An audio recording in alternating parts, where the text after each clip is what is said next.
Welcome to healthy food. Deepavali வரப்போகுது.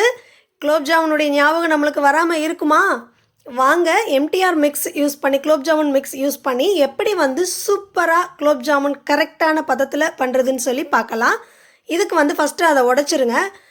மாவை அளந்துக்கங்க ஒரு டம்ளரில். நான் இந்த டம்ளரில் அளந்துட்டுருக்கேன். எனக்கு 2.25 கப்பு கிட்ட வந்திருக்கு மாவு.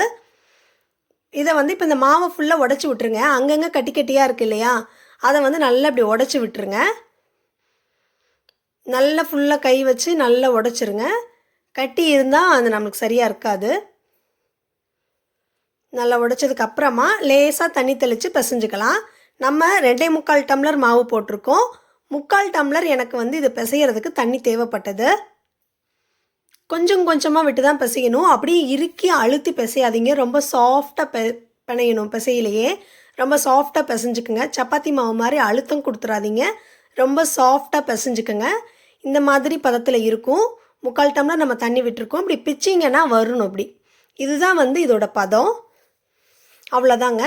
இதை நம்ம ஒரு அரை மணி நேரம் அப்படியே வச்சிடலாம். ரெஸ்ட்டில் வச்சிடலாம். மூடி போட்டு மூடி அப்படியே அரை மணி நேரம் வச்சிடலாம். சர்க்கரை பாகு காய்ச்சலாம். நான் இன்றைக்கி 3/4 கிலோ சர்க்கரை எடுத்திருக்கேன். 3/4 லிட்டர் தண்ணி விட்டுருக்கேன். விட்டுட்டு இதை மீடியம் ஃப்ளேமில், ஹை ஃப்ளேமில் வைக்காதீங்க. மீடியம் ஃப்ளேமில் 10லேருந்து 12 நிமிஷம் விட்டுக்கோங்க. இந்த மாதிரி நல்லா கொதிக்கட்டும். கொதிக்க ஆரம்பித்ததுக்கு அப்புறமா 10லேருந்து 12 நிமிஷம் கொதிக்கணும். நான் 10 நிமிஷம் கொதிக்க விட்டுருக்கேன்.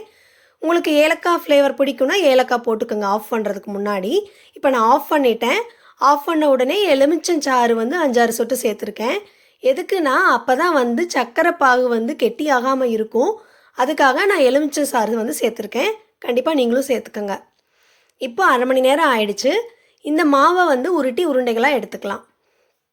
கையில் 2 சைடும் எண்ணெய், 2 கையிலையும் எண்ணெய் தடவிக்கோங்க. தடவிட்டு இந்த மாதிரி கொஞ்சமாக எடுத்துக்கோங்க. இந்த மாதிரி ஃபஸ்ட்டு பார்த்திங்கன்னா விரிசலாக தான் இருக்கும் உருண்டைகள். அதுக்கு எப்படி விரிசல் இல்லாமல் பண்ணலாம் அப்படின்னா, இந்த மாதிரி அழுத்தம் கொடுத்து கொடுத்து உருட்டுனீங்கன்னா உருண்டை எல்லாமே விரிசல் இல்லாமல் அப்படியே சூப்பராக வந்துடும். அப்போ தான் ஜாமுன் பொரித்து எடுத்து நீங்கள் எண்ணெய்பாகில் போடுறப்போ கரெக்டான பதத்தில் இருக்கும். ஹோட்டல்லாம் பார்க்குறீங்களா, அந்த மாதிரி இருக்கும். இப்போ பாருங்கள், எங்கேயுமே விரிசல் இல்லை. இந்த மாதிரி விரிசல் இல்லாமல் எல்லா உருண்டைகளையும் நம்ம உருட்டி எடுத்துக்கணும்.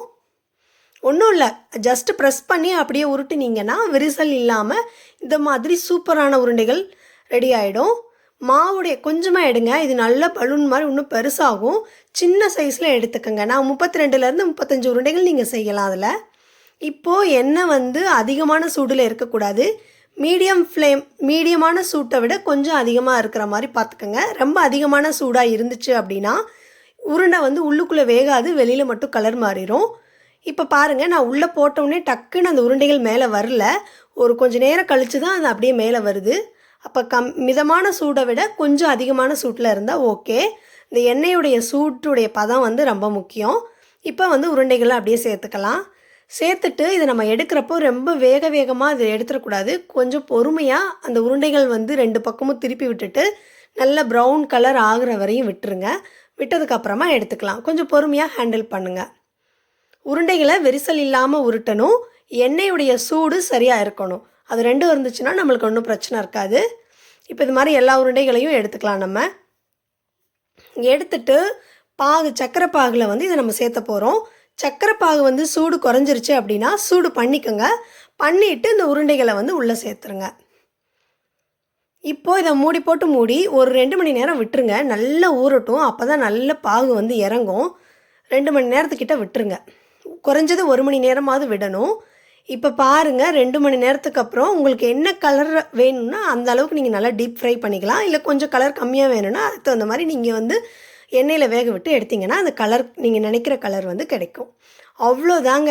செம்ம சூப்பராக குலோப் ஜாமுன் செஞ்சுட்டோம். கண்டிப்பாக நீங்கள் இதில் ட்ரை பண்ணி பாருங்கள். இதில் தப்பாகவே வர்றதுக்கு சான்ஸ் இல்லை.